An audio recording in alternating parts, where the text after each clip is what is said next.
बहू और बेटी समान पारिवारिक कहानी। माँ, मैं बहुत थक गई हूँ घर संभालते संभालते। यहाँ मेरी थकान किसी को नजर नहीं आती। कुछ दिन आराम करना चाहती हूँ। सोच रही हूँ कुछ दिनों के लिए अपने मायके आ जाऊँ। आते हुए अपने बच्चों को भी साथ ले आऊंगी, वे वहीं से स्कूल चले जाएंगे। आखिर एक ही शहर में ससुराल और मायका होने का कुछ तो फायदा मिले। नम्रता ने फोन पर अपनी माँ से कहा। पार्वती जी ने दूसरी तरफ से कहा, हाँ बेटा, जब तेरी इच्छा हो आ जाना, आखिर ये तेरा भी तो घर है। ठीक है माँ, तो मैं कल ही आ जाऊंगी, नम्रता खुश हो बोली। हाँ बेटा, कल आ जाओ, मैं तुम्हारा इंतजार करूंगी। अभी मैं फोन रखती हूँ, मुझे मंदिर भी जाना है। कमला जी ने फोन रख दिया और सीधे किचन में गई। किचन में खाना बना रही बहू से बोली, अरे अनुपमा सुनो, कल तुम्हारी ननंद आ रही है, आज बाजार जाकर फल, सब्जी और मिठाइयाँ लेकर आना।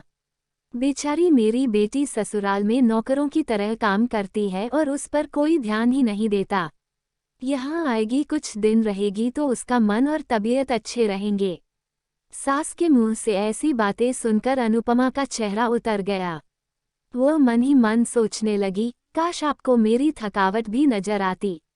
मैं भी दिन रात झाड़ू पोछा, बर्तन, खाना बनाना, मार्केट जाना और हर वो काम करती हूँ जिससे हमारे परिवार वालों को कोई दिक्कत ना हो। काश आप मुझ पर भी ध्यान दे पाती। आपकी बेटी तो जब मन में आता है तब यहाँ आ जाती है, लेकिन मैं साल में एक बार ही अपनी माँ के पास जाती हूँ, तब भी आपको प्रॉब्लम होती है। मैं भी इंसान हूँ, मेरा भी मन है, मुझे भी लगता है अपने माँ के पास जाकर थोड़ा आराम करूँ, सुख दुख की दो चार बातें करूँ, अपना मन हल्का करूँ। भगवान, अब तुम ही कुछ करो ताकि मेरी सांस की आंखें खुले और उसे मेरी थकावट भी नजर आए। शाम तक भगवान ने जैसे अनुपमा की सुन ली और उसकी ननंद का फोन आया। ननंद ने अपनी माँ से कहा कि उसकी सास ने उसे मायके आने के लिए मना कर दिया है, इसलिए इस बार वो नहीं आ सकती। पार्वती जी बोली, ऐसे कैसे मना कर दिया? पहले तो कभी वह तुम्हें आने के लिए नहीं रोकती थी, इस बार भला क्या हो गया? लाओ मेरी बात कराओ उसने, मैं समझती हूँ। नम्रता ने फोन अपनी सास के पास दिया। पार्वती जी ने कहा, नमस्कार समधन जी, आपसे कुछ कहना था। समधन जी ने कहा, कहिए। दरअसल नम्रता कल त्योहार है, इसलिए अपने मायके आना चाहती है, अगर आप उसे भेज दे तो अच्छा रहेगा।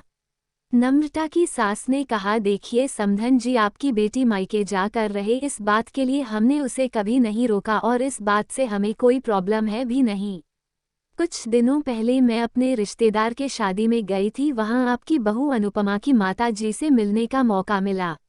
उनसे गपशप करने के दौरान उनकी बातों से पता चला कि अनुपमा को साल में एक ही बार अपने मायके जाने को मिलता है और वह भी बहुत कम समय के लिए। मुझे लगता है आपको पहले अनुपमा को उसके मायके भेज देना चाहिए और वह जब मायके होकर आ जाएगी तो मैं नम्रता को आपके पास भेज दूंगी। एक बहुत जरूरी बात जो मुझे लगता है आपको समझ लेनी चाहिए कि आपको अपनी बहू को भी बेटी की तरह या बेटी से भी ज्यादा प्यार देना चाहिए। उसे भी मायके जाने की इच्छा होती होगी। हो सकता है नम्रता के वहां आने से उसकी आवभगत करने के लिए आप उसे उसके मायके नहीं भेजती होंगी, या फिर वह आपसे कुछ कहने से अभी डरती हो। अगर आप उसको घर में ही कैद रखेगी तो एक दिन ऐसा आएगा जब वह आपके खिलाफ बोलने लगेगी। फिर वह आपकी सुनेगी भी नहीं और जब चाहे तब अपने मायके जाएगी।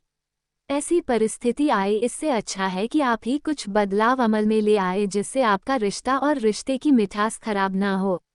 पार्वती को अपने समधन के हर एक शब्द में सच्चाई नजर आई। उन्हें महसूस हुआ कि उन्होंने अपनी बेटी के प्यार में अंधे होकर कभी भी अपनी बहू के मन का विचार नहीं किया। उन्होंने हमेशा ही अपनी बेटी को अपने बहू से ऊपर रखा। दूसरी तरफ नम्रता भी अपनी भाभी के बारे में हो रही इस बातचीत को सुन रही थी। उसने भी रियलाइज किया कि वो कभी भी अपनी भाभी के साथ ठीक से बात नहीं करती और जब जब वह अपने मायके जाती है तो भाभी थोड़ी उदास रहती है। पार्वती जी ने अपनी बहू को बुलाया और उसे कहा कि अनुपमा कुछ दिनों के लिए नम्रता नहीं आने वाली है, इसलिए पहले तुम अपने मायके होकर आओ।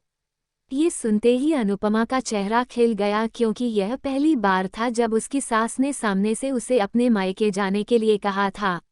अगले दिन अनुपमा अपने मायके गई और इस बार एक दो दिन नहीं पूरे हफ्ते भर रह कर आई, अपने माँ बाप से अपने रिश्तेदारों से मिलकर आई, और जब वह लौटकर आई तो उसका चेहरा खिला हुआ था, उसकी आंखें चमक रही थी।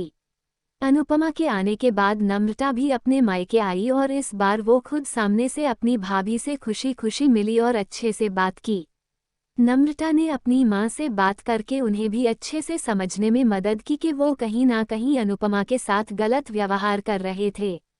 दूसरी तरफ अनुपमा अपने ससुराल वालों के बदले रवैया से बहुत खुश थी। अब वो खुशी खुशी सबका ध्यान रखती और हर काम प्यार से करती। वह ध्यान रखती कि कोई भी ऐसी बात या काम ना करे जिससे घर में तनाव का माहौल पैदा। पार्वती जी अपनी बहू को खुद ही समय समय पर मायके भेज दिया करती। एक छोटे से बदलाव ने सास बहू और भाभी ननंद के बीच की कड़वाहट को दूर कर दिया और रिश्तों को और भी ज्यादा मीठा और मजबूत कर दिया। आशा करते हैं आपको हमारी आज की कहानी अच्छी लगी होगी। अगर आपको कहानी अच्छी लगी है तो वीडियो को लाइक, चैनल को सब्सक्राइब करें और अपने सुझाव कमेंट बॉक्स में देना ना भूले। मिलते हैं अगली नई कहानी में, तब तक के लिए राधे राधे।